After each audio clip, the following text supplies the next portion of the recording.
Blessings. Welcome to today's Law Enforcement Daily Devotional. Today our read was out of Psalm, and there were a lot of them, I understand, but there were so many good takeaways from these reads. But we read Psalm 78, 82, 84, 90, 92, 112, and 115. Um, Again, a lot of reads. I hope you were able to get all of them read and get caught up, because right up to the very end you're going to see there were some good law enforcement takeaways from these reads. So we're going to get right into it, starting off with Psalm 82.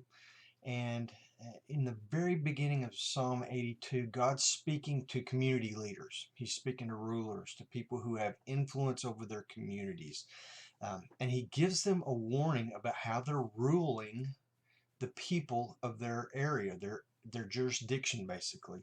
And he gives them a warning, and then he gives them a mandate on how to treat the people that they're over.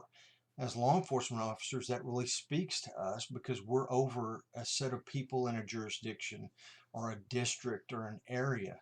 A beat, if you will. I always had, we called them beats in Dallas, and I worked a beat in Southeast Dallas. So, however you explain or whatever your word for it is, these, God's speaking to the rulers and the people who are over the people in these areas. So, um, he says in verse 1 through 4, God takes his stand in his own congregation.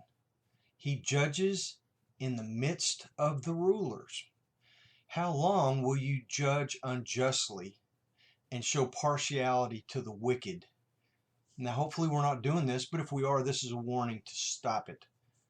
God goes on in verse 3, vindicate the weak and the fatherless. Do justice to the afflicted and the destitute.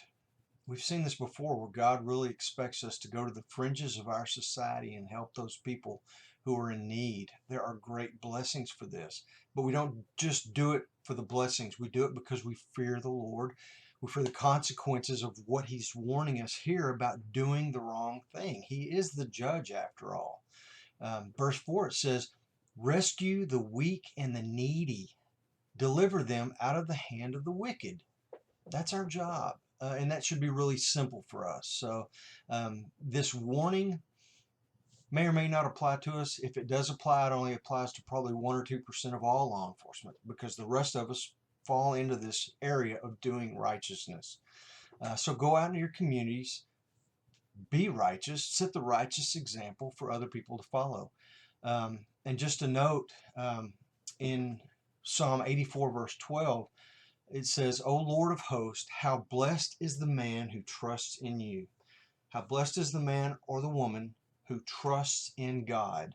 If you trust God, you're going to be righteous, and you're going to follow all these rules that we see in chapter 82. So that's a good thing. Let's jump down to chapter 112, verse 1, and it says, blessed is the man who fears the Lord. Again, another blessing for you get a blessing for trusting the Lord. You get a blessing for fearing the Lord. God has all these blessings for us as long as we just do what he asks. He loves us and he wants to bless us, but he wants us to rule on this earth in his power, in his authority, and by his justice. That's what we're called to. And there's great blessings for following those rules. Um, in this chapter 112, verse 1 is a wonderful picture of a man who seeks righteousness. And to me, someone who seeks righteousness has a bent towards law enforcement. A lot of times those people you find in law enforcement, not all of them. I mean, I got a lot of righteous people that I know and in my church that aren't law enforcement, never had that calling in their life. But most law enforcement officers I know work hard to do the right thing and to do their jobs well. So they have a bent or a lean towards righteousness. Again, wonderful word picture. There's an order to stay with, in order to stay within the bounds of law.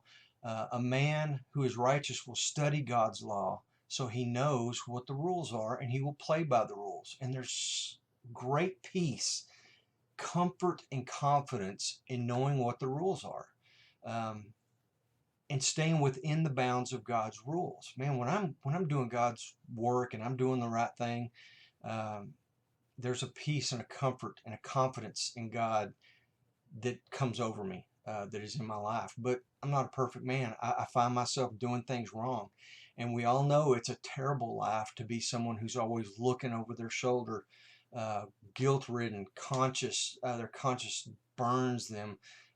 They're always checking to see if somebody's coming after them because they've done the wrong things or they're living outside the bounds. And we see this at our jobs as well. So uh, be the man and woman who are blessed because they fear the Lord, because of his commandments. They want to do the right thing. They live righteously. And blessed is the man and woman who trusts in the Lord. So blessings on you, and I'll see you tomorrow.